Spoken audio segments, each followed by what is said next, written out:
Hello everyone, welcome back to our channel. In this video, we're going to be showing you around the worst property we have ever stepped foot inside. I'm going to talk you through what goes through our minds when we're viewing an auction property and whether or not this property was a deal or not a deal. And before we get into this video, if you are interested in working with us, there is a link in the description below. Click on that and I will get back to you personally.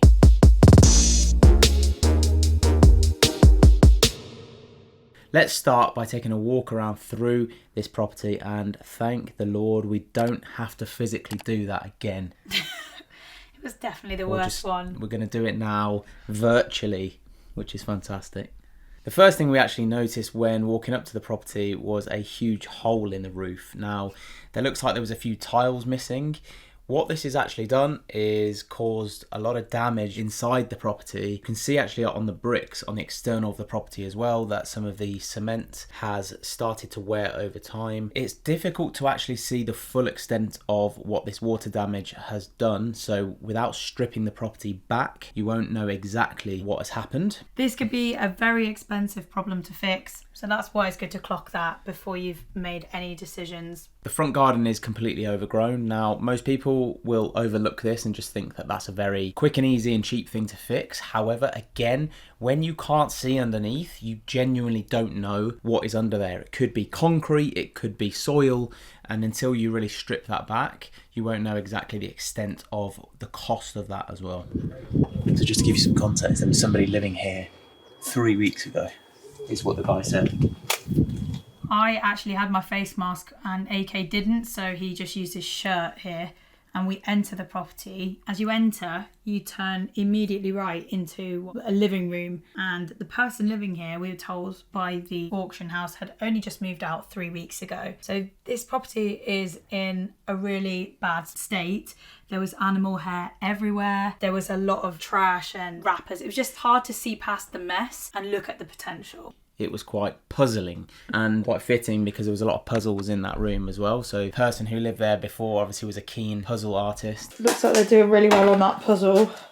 Like Leah said, there was a lot of animals in this property as well, so you can imagine there was a lot of feces and all that good stuff, just to add a little bit more spice to our property walk around as well. The first thing that we usually look for when we sort of walk into this property is, well, what type of strategy does this property lend itself to? So in this case, we'd already sort of done a bit of research and we noticed that the property was slightly too small to be a 4-bed HMO, as a lot of our previous projects. So we started to look at this as a family let or potentially a flip. I'm in the kitchen there looking to see if there's a separate exit as well, just to give you more flexibility in terms of the layout. I was also not completely writing off an HMO, so again I was looking to see if there was a separate access to allow us to create another bedroom downstairs as an example. Another thing that we looked at in our research, and we do all our research using property data, there's a link in our description if you're interested in it, was nearby HMOs to see if anybody else in the area is doing HMO, house of multiple occupancy. And also we're looking at sold price comparables. So we're looking at the average sold price of a 3-bed house that is done up to the standard that we would refurbish this house to. And the average 3-bed asking price in the area was going for £224,000. And bear in mind, this project's starting price was £39,000. But you don't want to get fooled by that, because that is what auction houses do to get you in,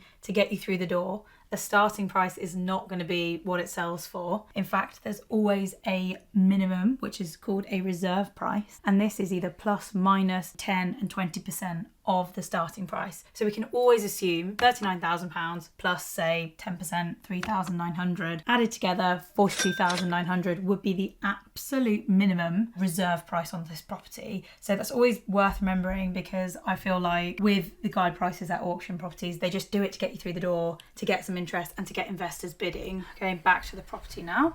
So we're in the kitchen, we're looking at the layout here. As we're walking around, I'm thinking more and more that this has got to be a flip or a family property. You can sort of see out the window there, the garden is very overgrown. You could also tell this from the listing photos that needed full strip out and waste removal from the garden. There was so much bramble and it was so overgrown. Look at the property in comparison to both its next door neighbours, which is again a costly part of the refurb that you have to factor in. We've learnt over the years as well that sometimes we can not necessarily neglect the garden, but there's been times where we haven't necessarily always factored in price of what it will take to completely clear the garden, either put new turf down or put stones down, you know, all these types of things that actually costing you quite a few £1,000s as well. So it's something there to consider. You know, we always bang on about how expensive it is to do a roof, but then the garden always comes in quite high as well. Yeah. Moving on.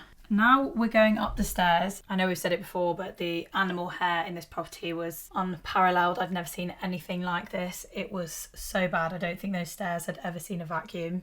I don't think I've ever seen worse than this. I don't think I have either. Okay, I'm just trying to... I think this is the worst one.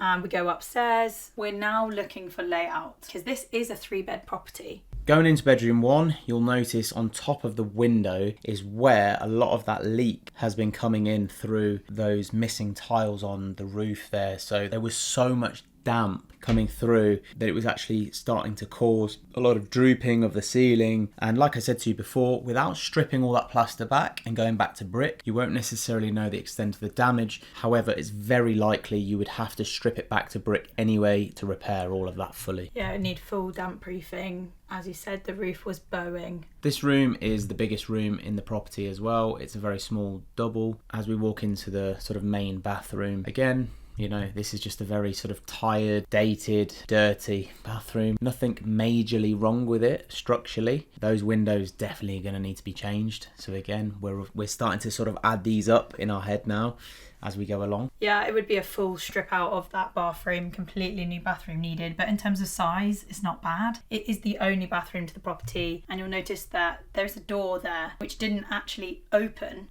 We were wondering if that door led into the bedroom or if it led into a storage room. I think it was directly into the bedroom, but it didn't open. Now, bedroom 2 has a door which goes directly into bedroom 3, which is not ideal. Certainly not for HMO, because you never want to go through a bedroom to get to another bedroom. There needs to be a corridor there. To me, this lends itself more to another bedroom with an ensuite, or a bedroom with a little office coming off of it, or a bedroom with a wardrobe, like a walk-in wardrobe coming off of it. I couldn't actually peek my head into that room to see the size of it, but AK did go in and take a quick picture. This has obviously been marketed as a 3-bed. I think originally this was a 2-bed. Somebody has obviously just put that sort of partition wall and put a door in there. As Lia said, we barely could get into that room. There's also a hole in the ceiling there on that side as well. The water has crept through that leak again and has caused a lot of damage. Where that water has come through the roof there caused a lot of damage for that room as well. So just to give you an idea, if we were to go through and purchase this property, I'd be looking at how we could create 3 rooms without having to go through another one of the bedrooms. And one other thing I want to add here is that during the research, this then affects what the done up value research is, because if you think about it, this turns the property really from a 3-bed to a 2-bed. So then you want to start looking at what is the done up value of a 2-bed house in this area that is refurbished to an average to high standard, not a 3-bed, because if it was to get valued and it was considered a 2-bed, you just want to know where you stand. You don't want to be comparing it with a 3-bed if it really is just a 2-bed with another off suite. This is just part of the analysis. So, you know, you see this 3-bed property, but again, just highlights the importance of actually visiting and actually walking around the property to see what it is, because it's very difficult, especially with auction, because you need to do a lot more due diligence, because, you know, once that hammer goes down, you are responsible for paying an immediate deposit and then within 30 days paying the balance. So it adds even more pressure for you to ensure that you're actually visiting the property. And as Lia's saying, you know, this says it's a 3-bed, but is it? You know, should this really be a 2-bed? And therefore, have you worked out your numbers accurately based on exactly what it is, right? Okay, let's get out of here, it stinks. I haven't seen a smelly one like that in a long time, but I feel sorry for the person that's living there. Me too. We've now looked around the property, we've come home and we're working out what the cost of refurbishing the property would be. And the reason we're doing that is because we're trying to work out what our maximum offer would be. Our maximum offer would be the done up value minus the cost of the refurb minus extra costs such as solicitor fee, stamp duty, any bridging or lending fees that we may require, etc, etc. So let's look at the cost of refurbishing this property. Based on other projects that we've done recently, including one we're currently working on, we're going to estimate between £80,000 to £100,000 to completely renovate this project. Now, within that number, we like to include a bit of a buffer as well. The roof, we don't know exactly what that's going to cost until we start to examine that a little bit more in detail, things like that. So this is why we're giving this sort of bracket to work with as well. But that gives us a good place to start, and it allows us to then work backwards from what we expect the done up value to be for this particular project, and then we can work out our figures based off that.